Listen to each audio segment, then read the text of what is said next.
टंडो आदम में government mono technical and commercial institute Tando Adam में फ़नी तालीम की अहमियत और फ़नी तालीम में दाख़िलाउनि के हवाले से आगाही सेमिनार मुनक़िद कयो वियो, जंहिंमें शरीक थींदड़नि फ़नी ऐं टेक्निकल तालीम की अहमियत,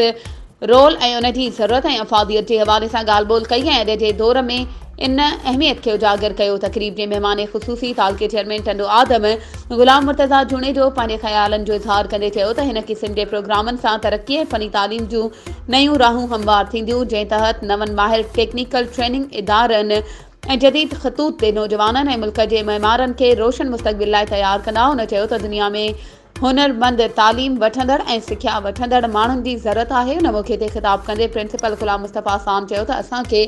फ़नी तोड़े महारती तालीम ॾांहुं पंहिंजो लाड़ो घणे खां घणो करणु खपे, छो त हिन तालीम जो वधि में वधि इहो फ़ाइदो आहे त माण्हू कंहिं मख़सूस शोबे में तरबियत हासिल करण खां पोइ इन शोबे में पंहिंजी सलाहियतुनि जे आधार ते सुठे नमूने सां कमु करे सघे थो। हुन मौक़े ते सीनियर साफ़ी आशिक़ हुसैन साद पंहिंजे ख़िताब में चयो त सुधरियल मुल्कनि में माण्हू आला तालीमी इदारनि में वञण जे बजाए बुनियादी तालीम खां पोइ सघो थी का फ़नी या महारती तरबियत कोर्स करे वठंदा आहिनि, जंहिं करे उन्हनि जे रोज़गार हासिल करण जा मौक़ा अञा वधीक वसी थींदा आहिनि। सेमिनार में उस्तादनि, इल्मी शागिर्दनि ऐं मुख़्तलिफ़ शोबनि सां ताल्लुक़ रखंदड़ माहिरनि ऐं ॿियनि वॾे अंग में शिरकत कई। वधीक ख़बरुनि ऐं अपडेट्स जे लाइ असांजे चैनल खे सब्सक्राइब कयो ऐं हा, बेल आइकन खे प्रेस करणु न विसारिजो त जीअं असांजी हर नई अचण वारी वीडियो तव्हां ताईं